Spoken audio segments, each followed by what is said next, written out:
श्री गणेशाय नमः। श्री सरस्वत्यै नमः। श्री सद्गुरुभ्यो भगवान् देवराहाय नमः। गुरुर्ब्रह्मा गुरुर्विष्णु गुरुर्देवो महेश्वर गुरु साक्षात् परब्रह्म तस्मै श्री गुरवे नमः। वन्दो गुरु परम्पराम् यत्र रामो भयं नात्र नास्ति तत्र पराभवः। श्री राम जय जय राम।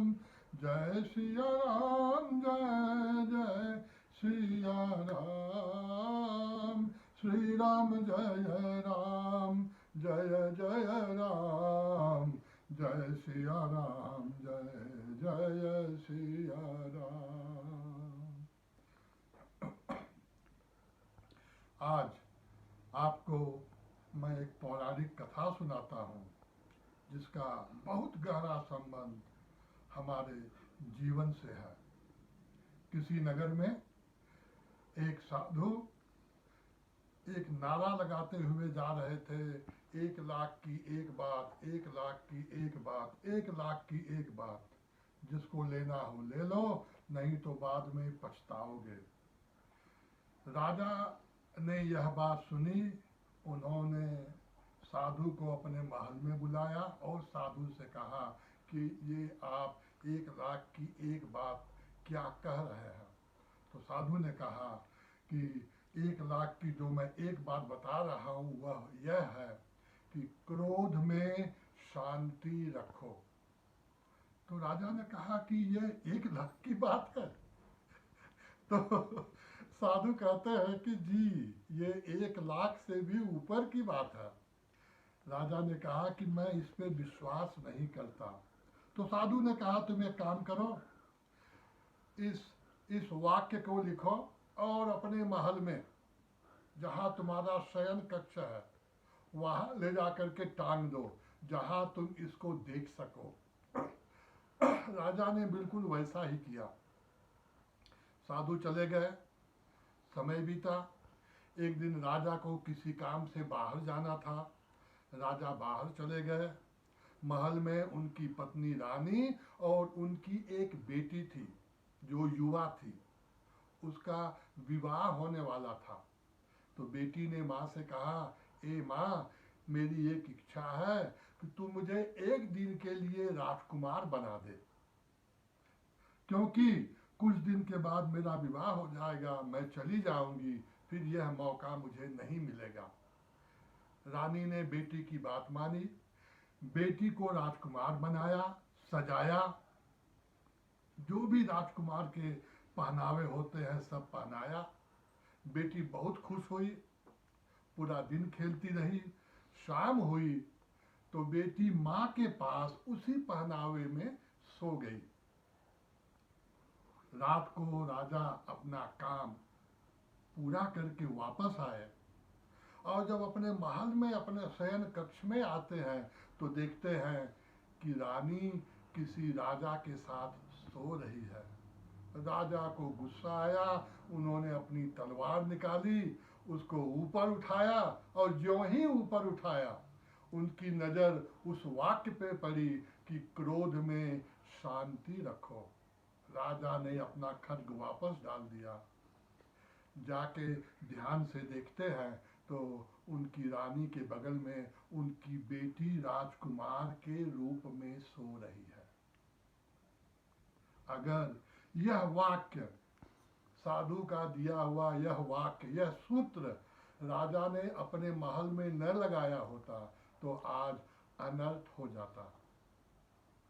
और यही बात हमारे जीवन में है।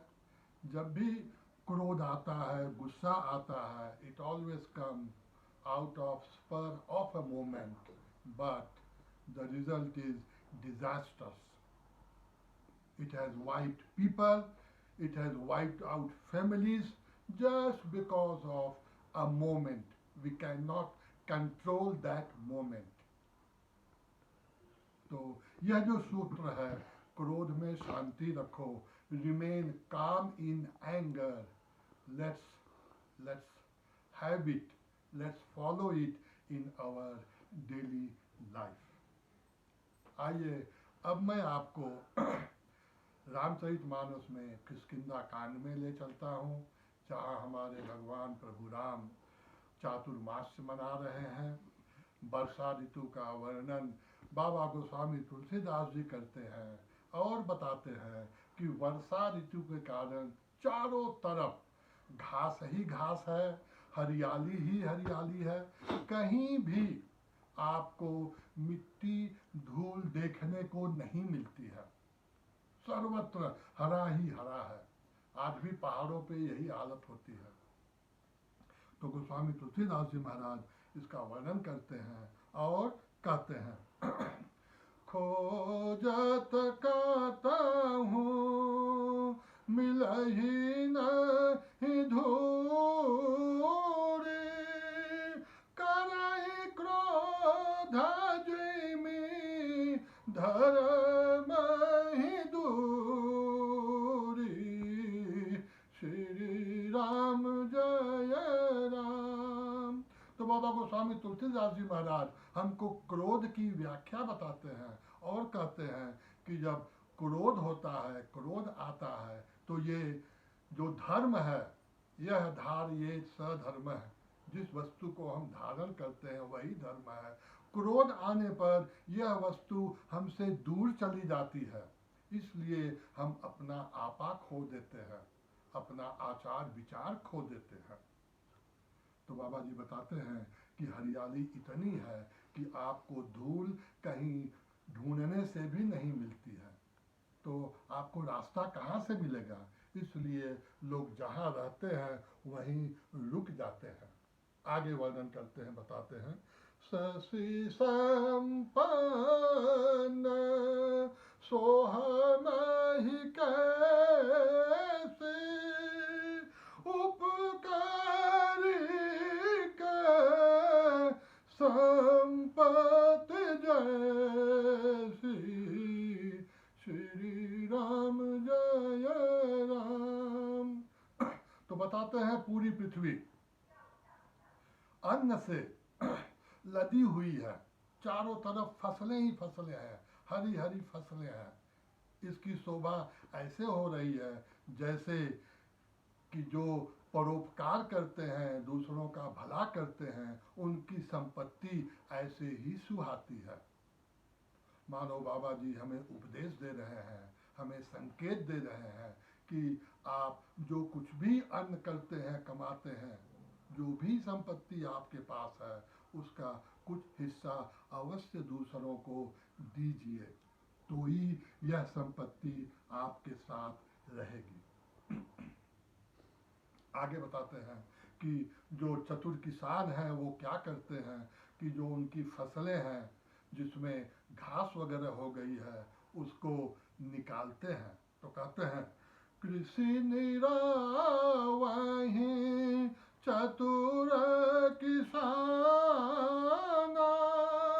जिमि बुद्धता जाहि मोह मद माना।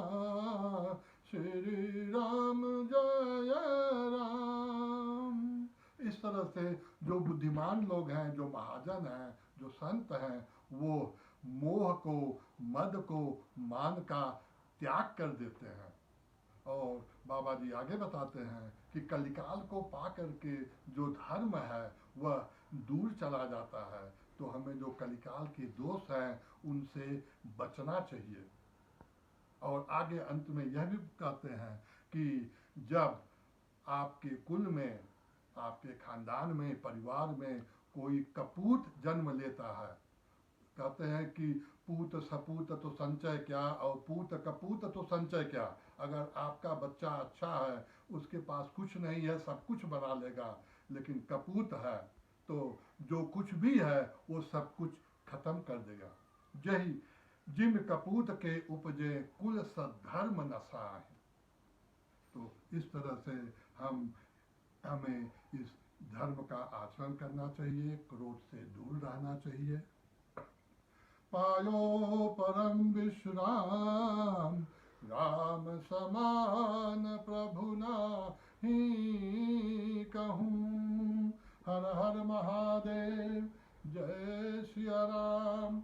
ओम शांति शांति शांति।